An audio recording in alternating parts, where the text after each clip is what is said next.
Te lembra do caso de um sushi man que foi agredido dentro de um vagão do metrô?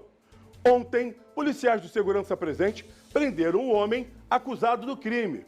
Ele tentou fugir da abordagem dos agentes e ainda acabou atropelado. A reportagem é dela, a esposa do príncipe Naruhito, Renata Igrejas, na tela. Foragido da justiça, na mira da polícia. Finalmente, Luiz Carlos Amaral do Nascimento, de 42 anos, foi preso. O vendedor ambulante agrediu o sushiman Paulo Vitor Araújo, de 37 anos, dentro de um vagão do metrô em junho do ano passado. E na plataforma, ainda intimidou e ameaçou agentes do metrô Rio. Boa noite, amigão. Posso falar contigo? Pera, não encosta em mim, não encosta em mim. Pera aí, eu só tô perguntando o que aconteceu. Aconteceu alguma coisa no trem? Ainda se recuperando dos ferimentos, Paulo procurou a Delegacia de Crimes Raciais na Lapa. O SBT Rio conversou com ele e com a delegada responsável pelo caso na época.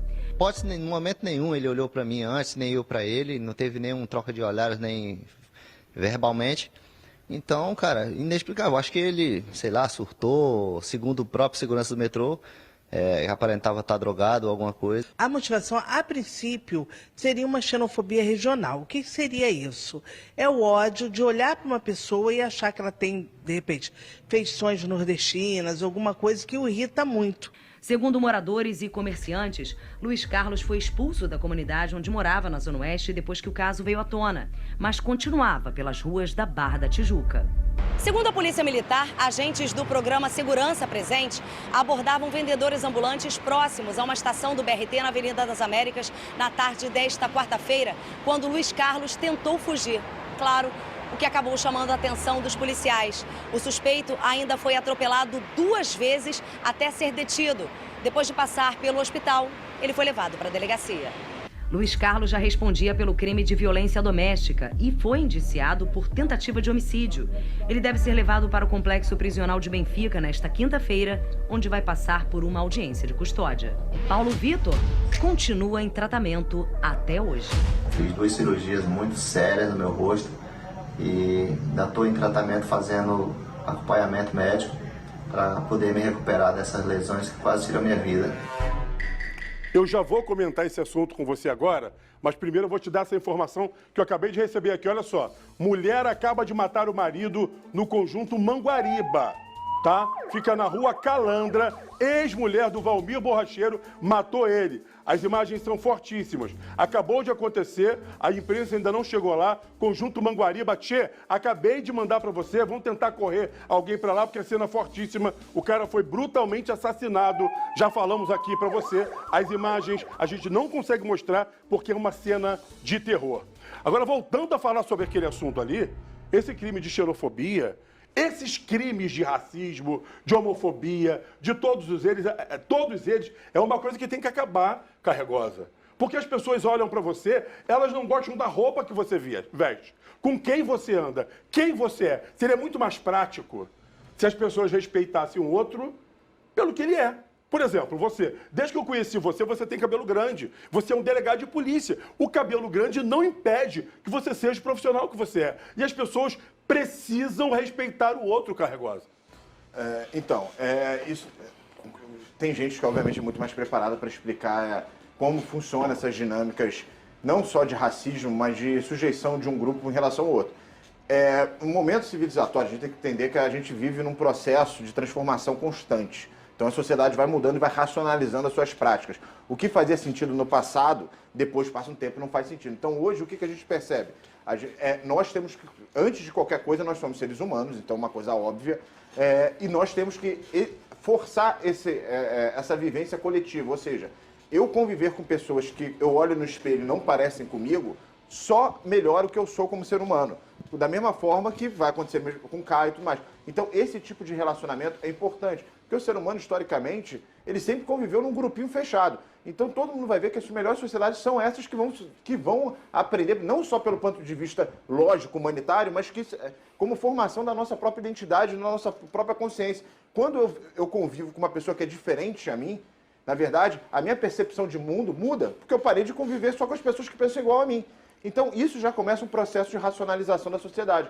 E aí a gente vai trabalhar uma situação que seria situações culturais que você coloca determinados grupos em situação de sujeição a outros. Eu posso ter cabelo comprido o que for, e aí eu não vou ser hipócrita, porque eu sempre fui um playboy. Eu sempre nasci, eu sou branco, Mas nasci sabe, numa escola. Então, assim, o tipo de preconceito que eu vou sofrer não é perto do que outros grupos vão sofrer. Ô, Carregosa, como a questão mas do sabe- negro, como a questão do nordestino no sul e no sudeste. Uma coisa que eu presto atenção é que, às vezes, o próprio preconceituoso dá a entender que ele queria ser aquela pessoa por ele não ter a coragem de fazer, sabe? Não conseguir agir como aquela pessoa, então cabe a ele a tentar humilhar, espancar, agredir. E isso parece que eu vejo muitos psicólogos, psiquiatras falando com relação a isso, porque seria tão prático.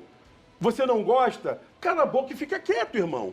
Deixa o outro viver. Ou então, vai viver igual àquela vida que você queria. A pessoa seria muito mais feliz. É melhor do que você tornar a vida do outro numa infelicidade. Porque a pessoa bate, a pessoa mata, a pessoa deixa aleijada. Isso é um absurdo ainda nos dias de hoje. Exatamente, assim. Eu não sou psicólogo, então essa parte, mas a gente sabe que tem uma coisa ali no fundo de muita gente, principalmente quando você vai ver crimes de homofobia, que tem ali uma coisa presa dentro da pessoa internamente que ela não se aceita. Agora, eu trabalho com a teoria de Estado. Então, o que acontece? O que a sociedade, representada pelo Estado, ela exige? Ela não exige aceitação, ela exige tolerância. Você é obrigado a tolerar a pessoa diferente. Então, se você não tolera essa pessoa, porque a cidadania, a gente tem que ver o seguinte, você aprende cidadania, mas tem uma hora que você também tem que impor cidadania nos outros. Então, uma das formas que a gente conhece de impor cidadania em quem não quer ser cidadão é através de você criminalizar condutas. Então, o racismo, a xenofobia sendo criminalizada é exatamente esse processo que é necessário no estágio que a gente está como civilização. Então, é você chegar e falar o seguinte, se você não tolera alguém que é diferente a você, então, meu filho, você tem que aprender a viver em sociedade. Se você não aprende pelo bem, você vai ter que aprender pelo mal. Então, tu vai aprender porque se tu fizer qualquer coisa do tipo, tu vai responder criminalmente. Então, você tem que ter esse mecanismo. A gente, infelizmente, como sociedade, ainda funciona com esse mecanismo. As pessoas não nascem totalmente esclarecidas. E tem pessoas que se recusam a ser esclarecidas. Então, infelizmente, a gente ainda tem que usar esse remédio, que é um remédio ruim, que é você chegar e impor condutas. É isso. É o idiota que não sabe ser tolerante, o idiota que não sabe aceitar uma pessoa que é diferente a ele. Pessoas que passam por situação concreta de menos oportunidades por conta de você ter uma cultura que vai priorizar determinados grupos em relação ao outro. Eu não falo racismo estrutural, porque eu não sou estruturalista, eu prefiro usar o termo cultural, que você vai ter grupos de disputa de poder e grupos com mais poder do que outros que vão conseguir sujeitar e criar menos oportunidades para esses grupos. E aí o que acontece? Você vai ter que chegar para essa pessoa e falar, se não aprende pelo bem, filho, vai ter que aprender pelo mal. Então é isso. Essa aí algemado aí, parabéns, vai passar uma temporada na cadeia. É cadeia nele, meu filho. Cadeia neles.